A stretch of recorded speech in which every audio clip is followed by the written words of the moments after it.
You never truly know how much power you carry within until the world tries to break your spirit. We bring you the most inspiring tales of silent warriors who rose from the ashes of defeat to claim their victory. Subscribe today and find the fire inside your own heart. I didn't pack a single box. I just left.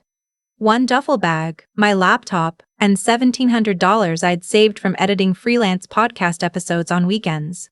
I didn't say goodbye. I didn't leave a note. I walked out of the house I grew up in on a Tuesday morning while my parents were at work and my brother was at his internship orientation, and I drove east until Ohio felt like a different country. That was 6 years ago. I was 26. I want to be clear about something before I tell you the rest of this. I didn't leave because I was dramatic. I didn't leave because I was sensitive or couldn't handle criticism or needed to toughen up, which is what my father said every single time I brought anything to him. I left because I finally did the math, and the math told me that staying would cost me everything I had left. My brother's name is Caleb. He's 4 years older than me, and from the moment I was old enough to understand comparisons, his name was the unit of measurement my parents used for everything. Caleb got a 4.0. Why did I get a 3.7? Caleb made varsity soccer his freshman year. Why was I still on JV? Caleb got into Ohio State on a partial scholarship. Why was I looking at community college options? It didn't matter that I was a completely different person with completely different strengths. To my parents, there was one template for success. And Caleb was it. And I was the rough draft they couldn't quite get right. I was good at other things. I knew that, even when they didn't. I was good at audio. I could hear a problem in a recording that nobody else noticed. I started editing podcast episodes for local small businesses at 19, charging $40 an episode, and by 23, I had a small but steady list of clients. I wasn't making Caleb money. He'd gotten a corporate job in Columbus with a salary and benefits, and a parking spot with his name on a little placard. But I was making my money, and it was growing. My father's reaction when I told him I wanted to pursue audio production seriously was to laugh. Not a cruel laugh, worse, a dismissive one. The kind that means I'm not even worth the energy of cruelty. He turned back to the TV and said, "Let us know how that works out." My mother said nothing. She was very good at saying nothing at the right moment. The last real conversation I had with my parents before I left happened 3 days before I drove away. Caleb had just been promoted, a title bump, a small raise, nothing earth-shattering. And my parents had taken us all out to dinner to celebrate. At the table, my father gave a little speech. He talked about hard work and focus and following through. He looked at Caleb the entire time. When he finished, my mother reached over and squeezed Caleb's hand. Then she looked at me and said, almost as an afterthought, "Maybe someday you'll find your thing." I was 26 years old. I had been running my own business for 3 years. I had just signed my largest client to date, a true crime podcast out of Nashville that was pulling 200,000 downloads an episode. I had found my thing. I had built my thing with my own hands while sitting in my childhood bedroom at midnight, because I couldn't afford to move out yet. I didn't say any of that. I smiled and said, maybe. 3 days later, I was gone. I settled in Pittsburgh. I know that surprises people. Most folks running from small-town Ohio head to Columbus or Chicago or New York. But Pittsburgh made sense to me. The cost of living was manageable. There was a real creative industry there. And I didn't know a single person. That last part was the point. I got a 1-bedroom apartment in Lawrenceville. I kept building my client list. I got better equipment, better software, better at reading what a host needed before they knew they needed it. Within a year, I was editing for 5 podcasts with real audiences. Within 2 years, I had turned away more work than I'd accepted. I made one rule for myself. I would not reach out first. If they wanted a relationship with me, they knew where to find me. I hadn't hidden. I hadn't changed my phone number. I just stopped showing up in a place where I was invisible. For 2 years, nothing. No calls, no texts. Not a birthday message, not a Christmas card. Nothing from my parents and nothing from Caleb, which I'll be honest, hurt more than the silence from my parents. Caleb and I had never been close in the way siblings on TV are close, but I had thought we were something. Apparently we were less than something. I built a life without them. It wasn't a sad life. It was actually a very good life. I had a core group of friends I'd made through a local recording studio. I had a routine I liked. I had a savings account that was growing every month. I had a therapist named Dr. Okafor who helped me stop flinching every time someone said something mildly critical. Then Caleb called. It was a Saturday morning in October. I was making coffee and half watching a documentary, and my phone buzzed on the counter. And I looked down and saw his name, and I stood there for 3 full rings before I answered. "Hey," he said. "Hey," I said back. There was a long pause. I didn't fill it. I'd learned not to fill silences in conversations I hadn't started. "I've been meaning to call," he said. "Okay." Another pause. Then, "Dad had a cardiac event last month. He's okay, he's stable. But it was serious. He's got some blockage and the cardiologist is recommending a procedure. It's not emergency surgery, but it's not optional either. And it's going to be expensive." I took a slow breath. I set down my coffee mug. "I'm sorry to hear that," I said. "I hope he gets through it okay." "He will," Caleb said. "I mean, the doctor is confident, but the insurance situation is complicated. Some of it isn't covered. Mom and Dad are looking at about $18,000 out of pocket, maybe a little more." And there it was. I had known, somewhere in the quiet part of my brain, that this was how it would go, not because I had predicted it exactly, but because the structure of it made sense. 6 years of silence and then a phone call with a number attached. That's not a coincidence, that's a strategy. I said, "I understand, that's a strategy." I said, "I understand, that's a stressful situation for them." Caleb's voice shifted slightly. "They were hoping. I know things have been distant. But family is family, right? And you've been doing well from what I can tell, Caleb." I kept my voice even. "How much are they asking for?" A pause. 6,000. Just to cover the most urgent part while they work out a payment plan for the rest. $6,000. That's what 6 years was worth. I told him I needed to think about it. I told him I'd get back to him in a few days. He sounded relieved, which told me he'd been dreading this call, which meant somewhere in him he understood how it looked. I didn't sleep well that night. Not because I was devastated.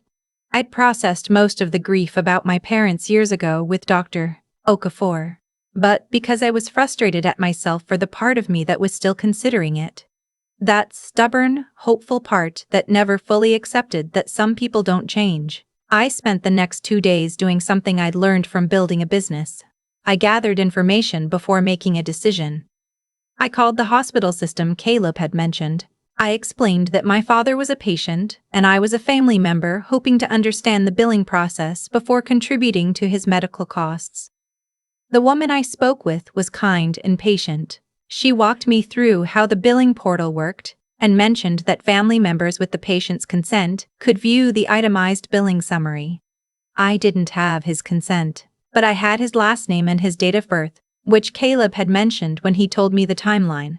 And I had grown up watching my father leave his passwords on sticky notes, because he'd never trusted his own memory. I want to be clear, I'm not recommending this. I'm just telling you what I did. What I found was that yes, my father had been seen at that hospital.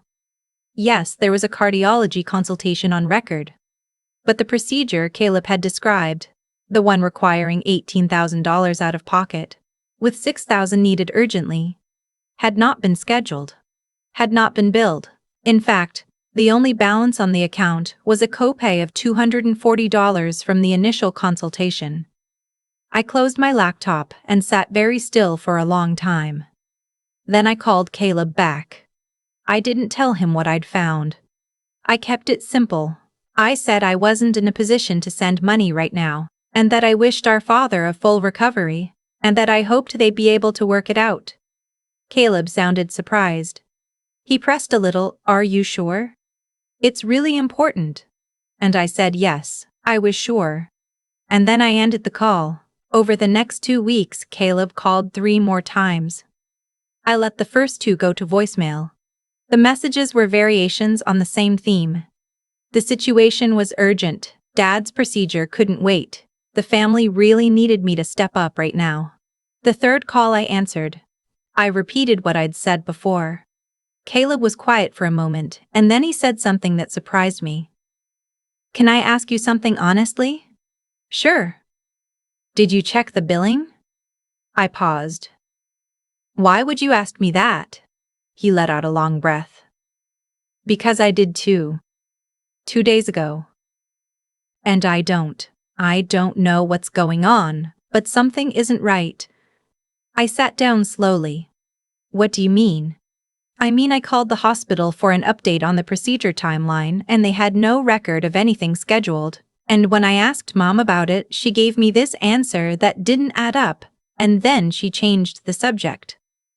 There was a long silence between us. It was a different kind of silence than the ones from before.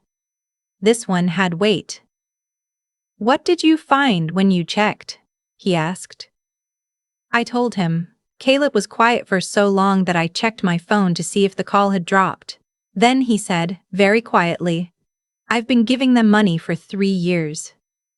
Not a question. A confession. We talked for 2 hours that night, longer than we'd talked in probably a decade. The story that came out was one I hadn't known, couldn't have known from where I'd been standing. In the years since I left, Caleb had become the family's primary financial cushion, not because he'd volunteered, but because they'd asked, and he'd said yes. And then they'd asked again, and he'd said yes again. And somewhere in there it had become the default. Car repairs. A new HVAC unit. A trip my mother had called a mental health necessity. A loan to help them refinance that they'd promised to pay back, and hadn't. And now this. A fabricated medical emergency designed to reach me because they'd apparently sensed that Caleb was starting to slow down. "How did they know I was doing well?" I asked. "I mentioned it," he said. "I know I shouldn't have. I didn't know I didn't think they were capable of something like this." "They've been capable of this for a long time," I said. "It just didn't look exactly like this before." That landed. I could hear it land. Caleb asked me what I thought he should do. I told him that was his decision, not mine. That I wasn't going to tell him how to handle his relationship with our parents. But I told him what I was going to do. Nothing. I was not going to confront them. I was not going to call them. I was not going to send money. And I was not going to open a door that I'd spent 6 years keeping closed. He said he understood. He said he needed time to think. We hung up, and I sat in my apartment in Lawrenceville and listened to the city outside and tried to figure out how I felt. It wasn't triumphant. I want to be honest about that. People hear a story like this and they assume the ending feels like victory. Like you stood at the finish line with your fist in the air. It didn't feel like that. It felt like confirmation of something I'd known and spent years hoping wasn't true. That's not winning.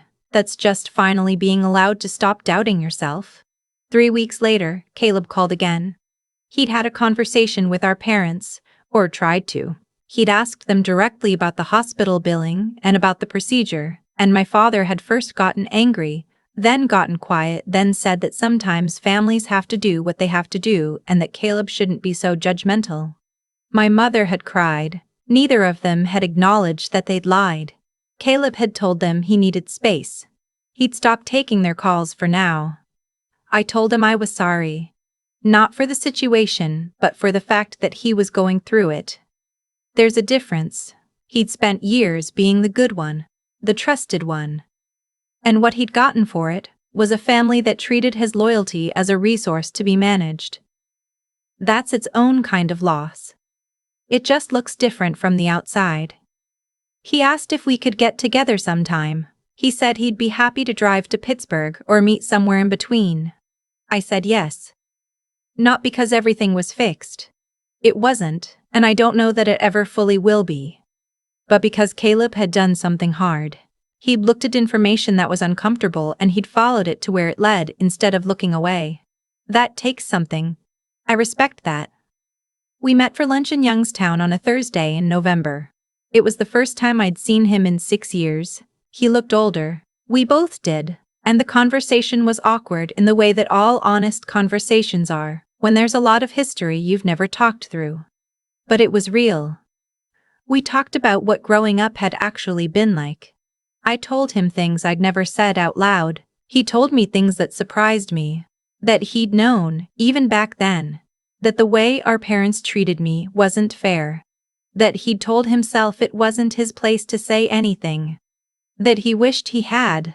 I didn't tell him I forgave him. Forgiveness is something I decide on my own timeline, not because a moment seems to call for it. But I told him I was glad he called. And I meant it. As for our parents, they reached out once more. A text message from my mother, sent to a number she apparently still had, that read simply, "We hope you're doing okay. We love you." I read it. I didn't respond. Not out of cruelty.